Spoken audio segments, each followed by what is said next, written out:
Hey everyone, welcome back to my YouTube channel.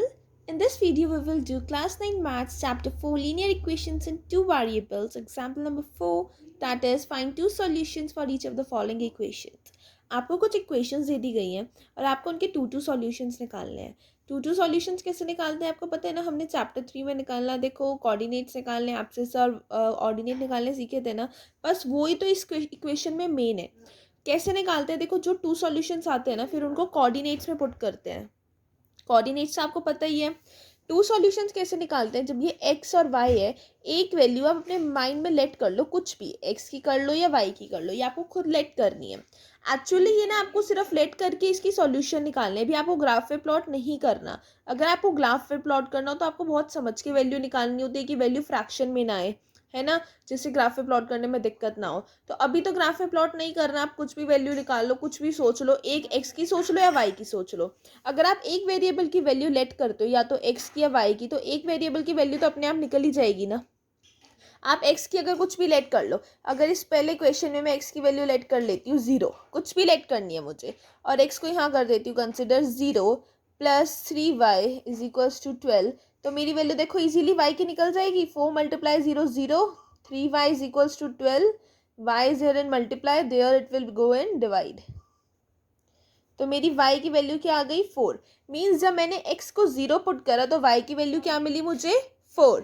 When x is 0 y value is 4. तो एक हमारा सबसे पहले आपको पता है जब कोऑर्डिनेट्स बनाते हैं सबसे पहले एब्सिस आता है दैट इज x, फिर y आता है दैट इज ऑर्डिनेट. मीन्स हम इनको इस टर्म में लिखते हैं. तो सबसे पहले जब हमने x लिया मुझे y की वैल्यू मिली 4 और एक कोऑर्डिनेट बन गया इसका. अब इसका बनाएंगे दूसरा कोऑर्डिनेट. मीन्स अब मैं एक्स की वैल्यू अगर चूज़ करती हूँ, कुछ भी ले लूँ, मैं कुछ भी ले सकती हूँ जो मेरे माइंड में, अगर मैं ले लेती हूँ इसको like I can take it 4 also, anything I choose. Okay, so if I take it as 1, क्योंकि मैं कोशिश करूँगी कि मुझे सबसे ईजी लूँ, मैं मेरा आंसर ईजिली निकल जाए, उसमें ज़्यादा मुझे कॉम्प्लिकेशंस ना आए. 4 multiply 1 plus 3y is equals to 12. So 4 multiply 1 will be 4 plus 3y is equals to 12. Here 4 is an addition, there it will go in subtraction. 3y is equals to 12 minus 4, it will be 8. Here 3y is in multiply, there it will go in divide, so answer will be 8 upon 3.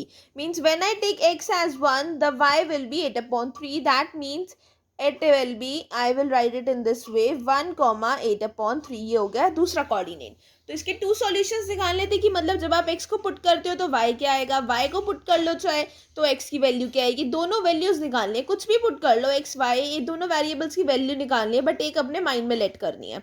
तो दोनों variables की value to solutions निकालने हैं, उसके two times करने हैं, मतलब अलग अलग टू सॉल्यूशंस निकालने हैं. और जब हम इसके टू सॉल्यूशंस निकाल लेते हैं ना, तो हम इसको इस तरह लाइक इसके कोऑर्डिनेट्स ऐसे निकालते हैं. अभी तो मैंने आपको सिर्फ बता दिया कि ये इसके कोऑर्डिनेट्स होंगे, बट इनका प्रॉपर मेथड ये होता है कि we like do it in this way. Here we write x and here we write y. कि जब मैंने x की वैल्यू क्या ली थी 0, तो y की वैल्यू क्या आई थी इसमें 4. जब मैंने x की वैल्यू ली थी 1, तो y की वैल्यू आई थी 8 अपॉन 3. और ये निकल गए इसके टू कोऑर्डिनेट्स 0,4 0,4 एंड 1,8 अपॉन 3, और ये आ गया इसका आंसर. ऐसे निकलते हैं हमारे टू सॉल्यूशंस. जब भी हमें कहा जाए टू सॉल्यूशंस फाइंड करने हैं तो we will find in this way. I hope आपको अच्छे से समझ में आ गया हो, अच्छे से क्लियर हो गया. तो चलो इसके नेक्स्ट पार्ट में चलते हैं, that is 2x plus 5y is equals to 0. फिर मुझे टू सॉल्यूशंस निकालने हैं. टू सॉल्यूशंस में चाहे मैं x की वैल्यू लेट करूं या y की करूं.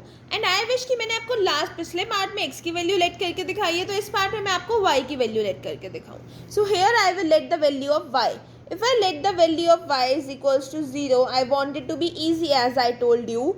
2x plus 5 times 0 is equals to 0. It will be 0. 0 की multiply किसी से भी करो वो 0 ही होता है. You all know that. 2x is equals to 0. Here x के साथ ये multiply में, that side it will go and divide, और 0 से किसी को divide करो तो वो भी 0 ही हो जाता है. तो जब मैंने y की वैल्यू 0 लेट करी तो x की वैल्यू भी क्या आई 0 आई. अब एक और लेट करते हैं, दो सॉल्यूशंस निकालने हैं ना, तो मैं लेट कर लेती हूँ y is equals to 1. Coordinates बाद में क्रिएट करेंगे, लास्ट पार्ट में तो मैंने आपको एक्सप्लेन करने के लिए शो करे थे. 2x plus 5 multiply 1 is equals to 0. It will be 5 plus 2x is equals to 0. There 5 will go in minus. 2x is equals to -5, यहाँ मल्टीप्लाई में, वहाँ डिवाइड में, -5/2। तो मीन्स जब मैंने y की वैल्यू 1 लेट करी तो x की वैल्यू मुझे मिली -5/2। ओके, तो अब हम बनाएंगे अपना वही टेबल जिसमें हम x और y की वैल्यूज पुट करेंगे। हमें 2 सॉल्यूशंस मिल गए हैं। Here it is x and here is y।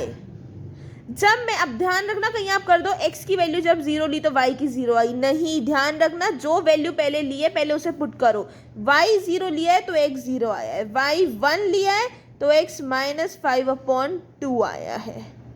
पहले आप गलती ये मत कर देना कहीं x का y 1 में x में पुट कर दो और x y में, ये गलती बहुत बड़ी हो जाती है। अब इसके कोऑर्डिनेट्स बन गए, सबसे पहले x आता है फिर y, तो 0,0 और दूसरा कोऑर्डिनेट बना है हमारा -5/2, 1। तो ये हो गए हमारे इसके 2 सॉल्यूशंस। अब जैसे मैंने आपको 2 सॉल्यूशंस करके दिखाया, मीन्स 2 पार्ट्स करके दिखाया, इसी तरह आप मुझे इसका सी पार्ट करके दिखाओ। दैट सेज 3y + 4 = 0, है ना। इजी पार्ट है ना। जैसे मैंने 2 पार्ट्स करे, अब आप एक पार्ट करो और इसके कोऑर्डिनेट्स मुझे कहाँ बताओगे आप? कमेंट सेक्शन में। So do this very fast and tell me the answers in the comment box. I am waiting for your answers, and who gonna answer first, I'm gonna pin that answer. So write it fast. That's all for today. See you soon in the next video. Thank you.